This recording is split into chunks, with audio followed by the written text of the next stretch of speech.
Remember that scene in The League of Extraordinary Gentlemen where Sean Connery's Alan Quatermain first sees Captain Nemo's impossible car? That gleaming white behemoth rolling through the streets of 19th century Europe? Most people forget this movie even existed, but that car was something else entirely. It shouldn't have worked. It was too big, too ridiculous, too over the top, and yet somehow it became one of the most memorable movie vehicles nobody talks about. Today we're counting down 20 weird facts about Captain Nemo's Nautilus car that prove this forgotten movie prop was way more interesting than the film it appeared in. And trust me, by the time we get to number 1, you'll understand why this six-wheeled monster deserves way more respect than it gets. So buckle up, because we're diving deep into the strangest movie car you've probably forgotten existed.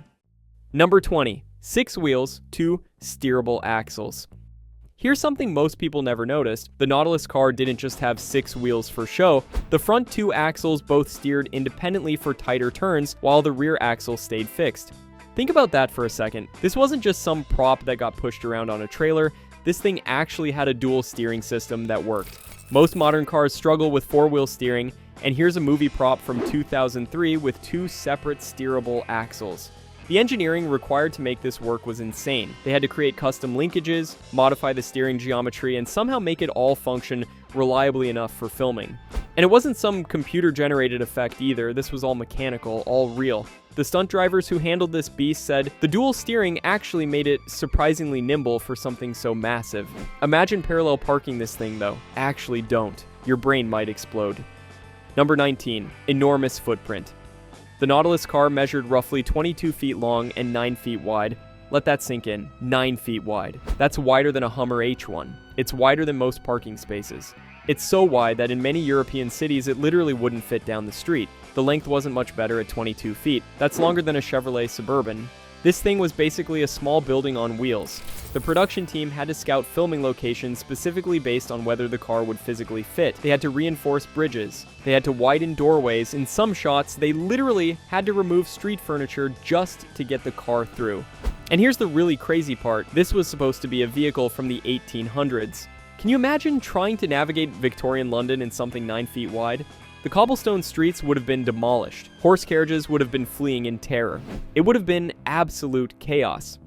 Number 18. Hydraulic party trick. The Nautilus car had a built-in hydraulic system that could raise and lower the entire body for dramatic ground clearance changes. This wasn't just for show, though it definitely was showy. The hydraulics served a practical purpose during filming. Need to clear some debris? Raise it up. Need a more aggressive stance for an action scene? Drop it down. The system could adjust the ride height by several inches in either direction. The hydraulics were powerful enough to lift the entire weight of that massive body, which was no small feat considering how much this thing weighed. But here's where it gets really interesting. The hydraulics were also used for some of the car's more dramatic entrances in the film. That scene where it seems to rise up majestically, not CGI. That's the actual hydraulic system doing its thing.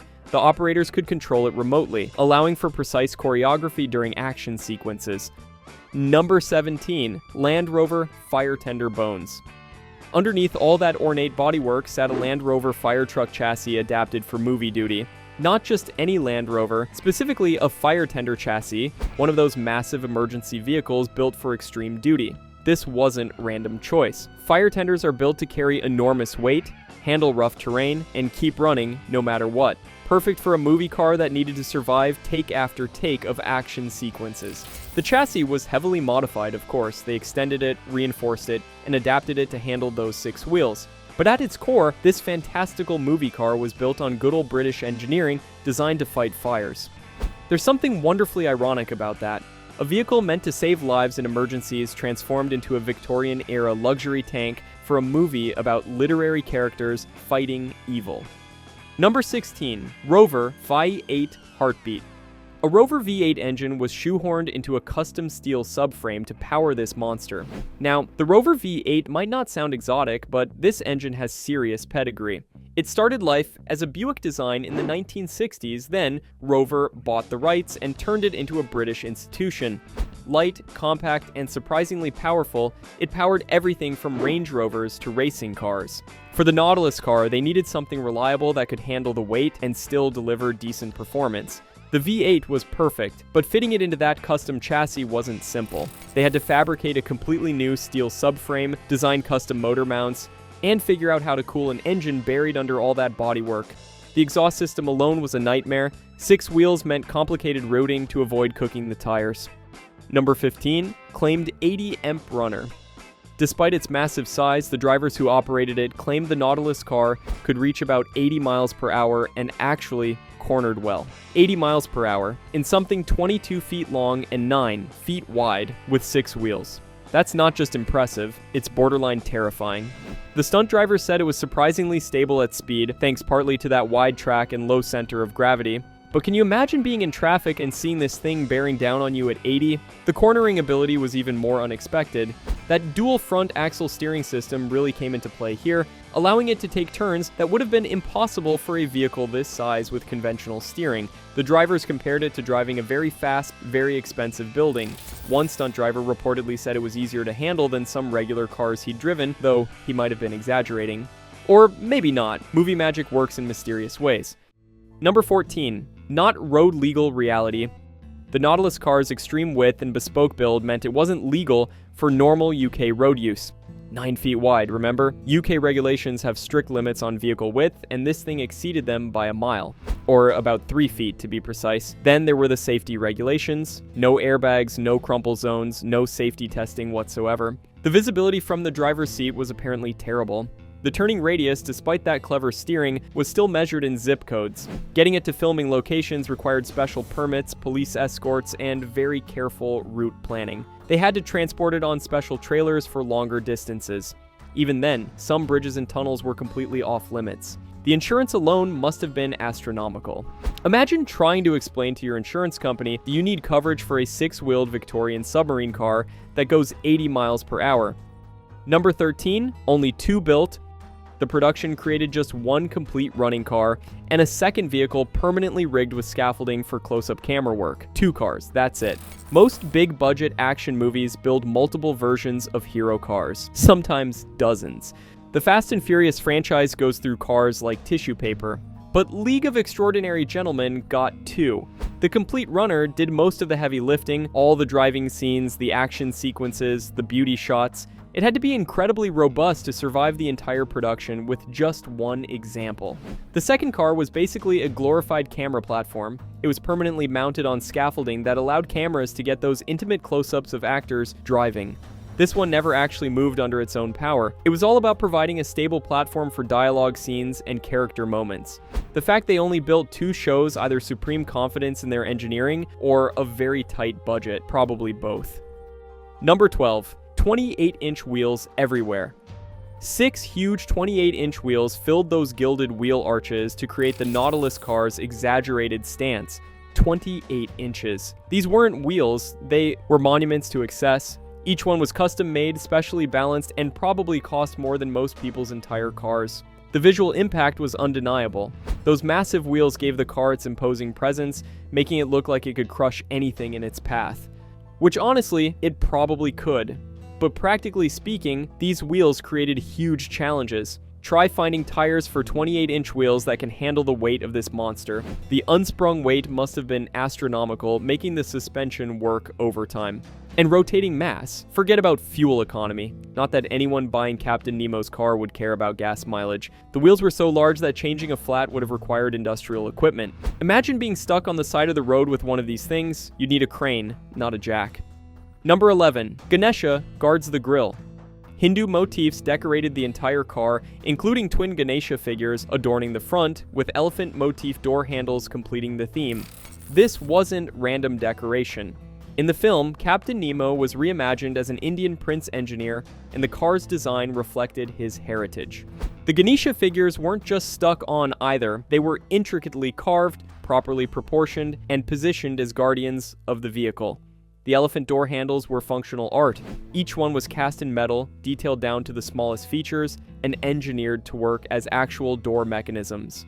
The level of detail was extraordinary. Every surface had some kind of ornamentation that tied back to the Indian theme. The production designers researched actual 19th century Indian royal carriages and architectural elements. They wanted authenticity within the fantasy. It was cultural world building through automotive design, turning a car into a rolling piece of narrative architecture.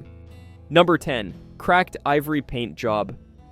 The off-white finish was deliberately crazed and weathered to look aged and authentic on camera. This wasn't your standard automotive paint job. The painters spent weeks perfecting a finish that looked like it had survived decades of use. They started with a base ivory color, then added layers upon layers of different techniques: cracking agents, weathering compounds, hand-applied aging effects. The goal was to make it look like carved ivory that had aged over a century. Under the harsh movie lights, normal paint would have looked too perfect, too modern. This needed to seem like something from another era. The crazing effect, those tiny cracks across the surface, was particularly challenging. Too much and it would look damaged. Too little and it would seem new. They had to find the perfect balance that would read correctly on film. Multiple test panels were created before they got it right. The final result photographed beautifully, giving the car an ancient, almost archaeological quality that perfectly fit the movie's steampunk aesthetic. Number 9. Land Rover gauges inside. The cockpit kept the donor Land Rover's functional dials amid faux leather upholstery and ornate Victorian trim. This wonderful mix of practical and fantastical defined the entire car. They needed working instruments, speedometer, fuel gauge, temperature readings. So they kept the Land Rover's proven gauges but surrounded them with pure Victorian excess. Tufted leather, brass fixtures, carved wood panels. It was like someone crashed a British luxury car into a 19th century gentleman's club and decided to keep both. The contrast was intentional. The designers wanted to show Nemo's dual nature, the practical engineer and the extravagant prince, modern functionality hidden within period decoration. The steering wheel was apparently a work of art itself, carved wood rim, brass spokes, and surprisingly comfortable to hold according to the drivers. They even added period-appropriate details like leather straps and brass toggles that served no function except to look impossibly cool. The whole interior was a masterclass in making the mundane magical. Number 8. Designed by Carol Spier. The film's production designer Carol Spier conceived the Nautilus car specifically for the movie's unique steampunk world. Spier wasn't just any designer. She was David Cronenberg's longtime collaborator, responsible for the looks of films like The Fly and Dead Ringers. She brought that same attention to unsettling detail to this project. Her vision for the car went beyond just making something that looked cool. She wanted it to tell Nemo's story. His wealth, his isolation, his technological genius, his Indian heritage. Every design choice had meaning. The size represented his larger-than-life character. The ornamentation showed his royal background. The advanced mechanics demonstrated his engineering brilliance. Spier worked with a team of artists, engineers, and craftsmen to bring her vision to life. The design process took months with countless sketches, scale models, and revisions. She insisted on practical effects wherever possible, which is why the car feels so real despite being so fantastical. Number 7. Miniature Venice Chase. New Deal Studios created radio-controlled models using an endless wire system to film the car's destructive chase through a 1:5 scale Venice. The Venice Chase was one of the film's big set pieces, but filming a real car destroying real buildings wasn't exactly practical. Enter the miniature department. The scale models were engineering marvels themselves. 1/5 scale meant the model Nautilus car was still over 4 feet long. It had to match every detail of the full-size version while being light enough for the wire system to control. The endless wire rig was old-school effects magic. Thin wires pulled the models through the miniature streets with precise control. Operators could adjust speed, direction, even simulate skids and slides. The miniature Venice was equally impressive. Buildings, bridges, canals, all built to perfect scale. When the car smashed through them, they had to brake realistically. This meant engineering miniature structures with specific weak points, breakaway sections, and detailed rubble. The water effects alone required massive tanks and sophisticated pump systems. Number 6. Venice, built in Prague. The production recreated Venice on Prague sound stages with additional location work in Malta, rather than shooting in actual Venice, Italy. Venice wouldn't allow a 9-foot wide movie car to tear through its historic streets. Shocking, really. So they built their own Venice in Prague. The sets were massive, covering multiple sound stages. They recreated entire canal sections complete with practical water effects, building facades, bridges, piazzas, all constructed to match Venetian architecture. The attention to detail was staggering. They imported specific materials to match Venice's unique textures, the aging on the buildings, the wear patterns on the stones, even the particular way Venetian buildings reflect off the water. Malta provided additional exterior locations that could double for Venice with some creative camera work. The combination of Prague sets and Malta locations created a believable Venice that they could destroy without international incidents. The irony wasn't lost on anyone. They built an entire fake city just to drive a fake car through it for a movie about fake versions of literary characters. Number 5. Prague floods hit production. August 2002, floods devastated the production, destroying millions in sets and props during the Prague shoot. Mother Nature had other plans for the fake Venice. The floods that hit Prague that August were the worst in over a century. Water levels rose dramatically, flooding the sound stages where the Venice sets stood. Millions of dollars in sets were destroyed, props were ruined, costumes were lost. The production had to shut down completely while they assessed the damage. The Nautilus car barely survived. It was moved to higher ground just in time, but some of the secondary vehicles and mechanical pieces weren't so lucky. The floods delayed production by weeks and sent the budget spiraling. They had to rebuild entire sections of the sets. Some scenes had to be completely reconceived because the original locations were gone. The irony of floods destroying Venice sets that included water effects wasn't lost on anyone. The production eventually recovered, but those floods added another layer of chaos to an already troubled production. Number 4. Poster-worthy co-star. The Nautilus car featured so prominently in marketing that it even appeared on the main theatrical poster. Look at that poster. Sean Connery's there, sure, but the car gets almost equal billing. It dominates the lower third of the image, gleaming white against the dark background. The marketing department knew what they had. In a movie full of Victorian superhero team-ups, the car was the most visually striking element. It appeared in trailers, TV spots, merchandise. There were toy versions, model kits, even a limited edition sculpture. The car became the film's visual signature. While the movie itself got mixed reviews, everyone agreed the car was amazing. Critics who hated the film still praised the vehicle design. It was the one element everyone could agree was perfectly executed. The marketing campaign leaned into this hard. Press tours included the actual car, premieres featured it prominently. They even created special photo opportunities where press could pose with it. The car was treated like a cast member, which in many ways it was. Number 3. Parade and Motor Show star. After filming, the Nautilus car was exhibited at the Essen Motor Show and actually driven in London's Lord Mayor's Show parade. This wasn't just a static display piece gathering dust in some warehouse. They took this thing out and showed it off. The Essen Motor Show appearance was particularly appropriate. Surrounded by the world's most exotic automobiles, the Nautilus car still stood out. The Lord Mayor's Show was even better.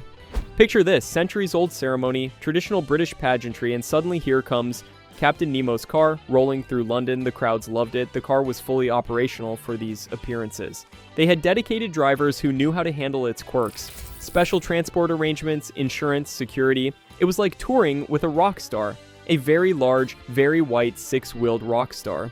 These appearances kept the car in the public eye long after the movie left theaters. It became a celebrity in its own right, separate from the film's mixed reception. Number 2. Blenheim Palace auction and sale. Coy's auction house sold the screen-used runner at Blenheim Palace on July 11, 2015 for approximately £31,860. Blenheim Palace, Winston Churchill's birthplace, UNESCO World Heritage Site, and the location where Captain Nemo's car went under the hammer. The setting was perfect, an over-the-top vehicle being sold at an equally over-the-top location. The auction attracted serious collectors and curious onlookers alike. Pre-auction estimates varied wildly. Some thought it would go for hundreds of thousands. Others wondered who would want such an impractical piece. The winning bid of £31,860, roughly $50,000 at the time, was actually quite reasonable for such a unique piece of cinema history. The buyer got not just a movie prop, but a fully functional, one-of-a-kind vehicle with incredible provenance. Where is it now? That's the million-dollar question. Or the $50,000 question, technically. The buyer remained anonymous, and the car hasn't been seen publicly since. It could be in a private collection, a museum warehouse, or maybe someone's using it for their daily commute. Actually, probably not that last one. Number 1. Stored by Prop Store. Before its auction, the Nautilus car spent years housed in Prop Store's UK collection facility, carefully preserved for future generations. The Prop Store. If you're not familiar, they're basically the Fort Knox of movie memorabilia.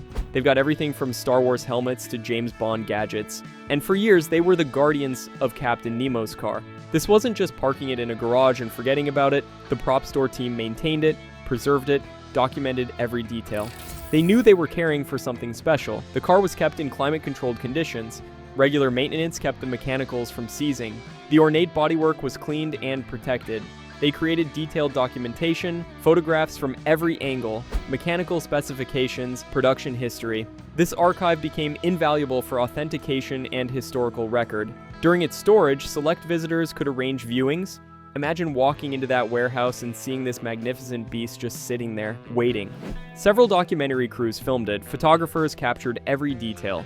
The prop store's custody ensured the car survived in remarkable condition. When it went to auction, it was still fully functional, still magnificent, still ready to terrorize the streets at 9 feet wide. And there you have it, 20 weird facts about a car that shouldn't exist from a movie most people forgot. But here's the thing about Captain Nemo's Nautilus car. It represents everything wonderful and ridiculous about practical effects. Today, this would all be CGI, green screen, digital nonsense. But in 2003, someone said, let's build an actual 6-wheeled, 22-foot-long Victorian submarine car that actually drives. And they did it. They really did it. Which one of these facts surprised you the most? Let us know in the comments below. And hey, if you enjoyed this deep dive into forgotten movie car history, hit that like button and subscribe for more stories about the weird, wonderful, and completely insane things Hollywood has created over the years. Thanks for watching, and we'll see you next time.